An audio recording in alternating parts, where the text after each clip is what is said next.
Super Talk 99.7 WTN 1223, a very, very tight window with Senate Majority Leader Jack Johnson. He agrees to join us today, and I appreciate his time. Thank you, Jack, for spending some time with us during your lunch hour. I know it's a busy day on Capitol Hill. Hello, sir. How are you? I'm doing great. And by the way, I haven't had lunch, and I just heard the Savory Spice commercial, and it made me really hungry. So I hope I can have some lunch here. I recommend the Alderwood sea salt. Absolutely delicious. That sounds so good. Anyway, so tell me, just without leading you in any particular direction, considering this the bill that was being debated on the floor, 1325, things got a little raucous in the Senate. We're not accustomed to that necessarily, but tell us what happened. Well, sure. You know, we had a full gallery, and I love it when people come out and see their government in action and in operation. And we have school groups, we've got leadership groups, and sometimes we have people that are not happy with what we might be discussing. But we have strict rules, and that's for a reason. We can't conduct the people's business when people start screaming and shouting and booing and clapping and that type of thing. So, you know, the Lieutenant Governor McNally, he was very patient, and he expressed that we can't have those kinds of disruptions in the chamber, and they kept doing it, and he warned them 2 or 3 times, and then ultimately had to clear the chamber or the gallery rather. And I hate that, because there were people there just wanting to watch their government in action, and because of some bad actors, everybody had to be cleared out. But and most of them, and I've heard your opening monologue on the legislation, a lot of misinformation about the bill, and I'm happy to discuss what we were actually passing on the Senate floor. Well, I mean, there's, the late, great Phil Valentine, I've heard it said that he said quite a bit that emotion can bring you to a problem, but it cannot bring you out of the problem. Only logic, rational thought can get you out of an issue. And so there's a lot of emotion that brings people to the gallery on this issue, particularly regarding the Covenant School. We are all sensitive to that. But tell me the impetus behind the bill and your understanding of what the legislation would do. Sure. And if you really dissect the bill and understand what we debated and we passed overwhelmingly, and the House has passed it too, I believe, or soon will, even though we have appropriated money to put a school resource officer in every single school in the state of Tennessee, every single public school, we still have over 500 schools that do not have a school resource officer, even though we've made the money available. Some of it is a workforce issue. It's a capacity issue, and just trying to get the appropriate people hired and in these schools. So we have a lot of schools out there that don't have any type of armed protection for the students that are there. And so we've had a number of districts that have come to us saying, hey, can we do something much like private schools have been able to do, which is to bring in, either outside security of some sort that's maybe not an actual law enforcement officer, like a school resource officer. And so the legislation we passed said that if there's an agreement between the school superintendent, the sheriff, or the chief law enforcement officer of the county, and that's usually the sheriff, and the principal, all 3 of those have to agree that there is a need here that can be met by someone who is at the school. And that could be a coach, it could be a teacher, it could be a janitor. And Matt, do you know how many people we have teaching in Tennessee that are former law enforcement or former military? Bet a lot. And have a ton of experience with tactical defense and firearms and that type of thing. So if you're a principal and a superintendent and a sheriff, and you've got a school that's vulnerable, you don't have a school resource officer, but you know that you've got a guy with a 20 or 30-year law enforcement career who retired from that and is now coaching football or teaching, history, and say, hey, that individual's got a skill set here that we could utilize. So let's send them to this annual training, make sure they're up to speed on their training, let's go through the psychological evaluation, all the things that people have to do in order to become a law enforcement officer, and we can utilize that person, and they can be armed on the campus to protect our kids. It's very reasonable. It's very common sense.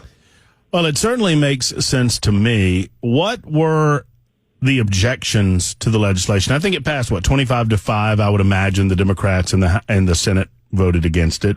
What were the objections as far as you understand them? Well, one of my Democratic colleagues got up and made a big speech about militarizing our schools. Mm-hmm. And that we are militarizing our schools. I don't understand that argument, but I've heard that argument as well when we're putting a school resource officer in a school. Now, I've got 3 kids that all went to public schools. They always had a school resource officer in their schools. They loved their school resource officer. They were wonderful. They were part of the community in that school and did wonderful things. Having a sheriff's deputy there at this campus does not militarize your school. But that argument was made, the idea that we're just injecting more weapons into the school, and literally an argument was made, which is not true at all, is that some English teacher who's never even touched a firearm is now going to be asked to carry a weapon in the school, right. Which is ridiculous.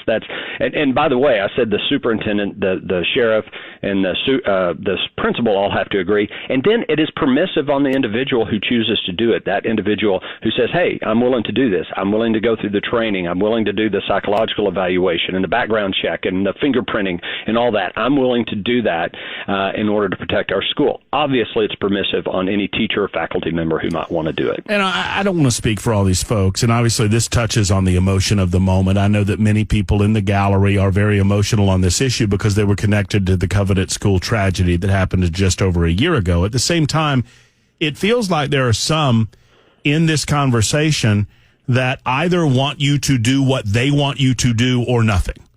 And they don't want to, just the way it feels to me, Jack, they don't want to hear about alternative solutions to trying to better protect our children. They want some sort of anti-Second Amendment gun legislation passed, and that's my characterization of it, not theirs, obviously, or they don't want to hear about it. And that's a little bit frustrating to me because it seems to me there's only one, I don't want to say side, but there's only one group of people that want to sit down and talk about the balance between constitutional rights, respecting the rights of law-abiding citizens, and doing everything possible to protect our children.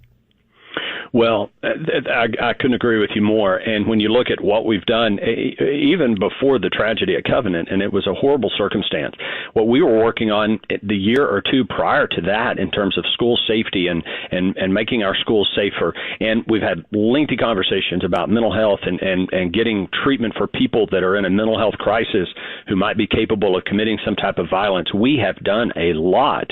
And you're exactly right. For some people, it's very myopic. It's only about depriving law-abiding citizens of their constitutional rights as being the answer.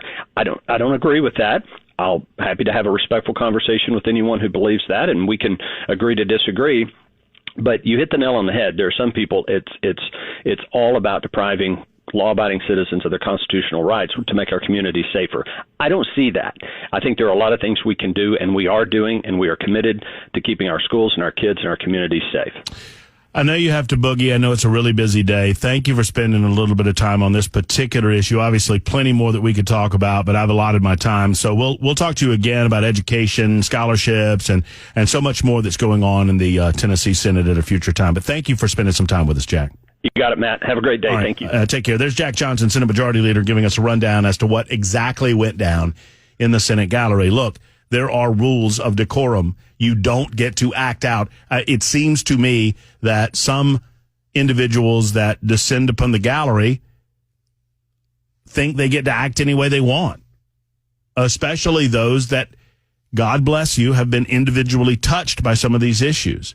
Well, haven't they had a example set for them in the House? Well, you're very wise. That's where I'm going. I mean, they are acting as parrots to what they see in the other body. Justin Jones, part of the reason that you have to act in the manner that Cameron Sexton has acted with Justin and the other Justin and the Glorias and all of those, and the Afton Benns of the world, she's kind of a wannabe in this. You have to create strict structure for those people because the people in the gallery are following their lead. And you will have anarchy if you allow it to fester and grow, which is, frankly, what the Democrats want. They don't want solutions. They want attention. And I'm sorry to say that, but it's true. If Justin Jones was interested in solutions, he would come on our radio show and we'd talk about them. Justin Jones stands in front of a microphone, as an example, there are others, and talks, I'll go to any conservative, I'll talk to conservatives about this. Come talk to me. I'm not going to bite you. Just be honest in your beliefs. Oh, but no, because that's not a platform that you have complete and total control over. You can't make a fool of yourself, and you will be called on some of your lies. It's 12:33 on Super Talk.